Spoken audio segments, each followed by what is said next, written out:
San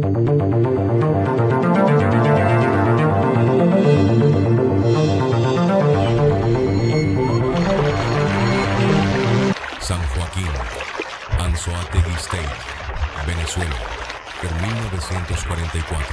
Creolin Petroleum Corporation was conducting explorations at well JM-25, reaching a depth of 7,696 feet, when gas, oil, mud, and water began to flow interpretively.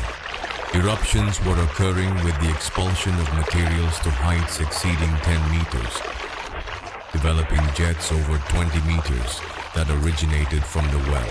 As time passed, the cracks deepened, and in August 1977, after 33 years, underground noises and ground tremors began, which turned into a flow of gases and viscous materials that significantly increased in intensity. By 2001, as the materials were violently expelled, a cone about 10 meters high, with a 40-degree slope, began to form through aggregation, creating a crater approximately 20 meters in diameter, taking on the appearance of a volcano. Since the volcanic manifestations began, containment action has been necessary to prevent the expulsion of materials. In May 1976, a reservoir was built with earthen walls. It must have expanded shortly after to reach a diameter of 150 by 200 meters, with walls nearly 5 meters high and a capacity of approximately 135,000 cubic meters. A month later, it was already full, and a new one needed to be built. In July of that same year, both were full, and 2 smaller ones were built.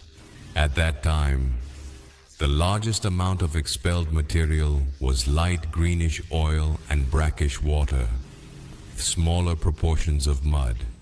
The phenomenon was growing in intensity. Over time, the activity decreased significantly and became intermittent until it stopped in August 1977. The flow of gases and viscous materials significantly increased in intensity, so immediate action was taken to raise a dike measuring 210 by 80 meters with walls the same height as the previous ones and a capacity of 150,000 cubic meters. In 1979, the volcano shifted, taking well JM-25 as its center, and by 1980, the crater expanded due to the erosion of the inner wall of the cone, caused by the flow of mud. The cone became wider and had a gentle slope. In 1983, the reservoir was almost full, so another one was built with a capacity of approximately 80,000 cubic meters. Currently, gas continues to flow and constantly forms large bubbles in the mud, which burst with great force.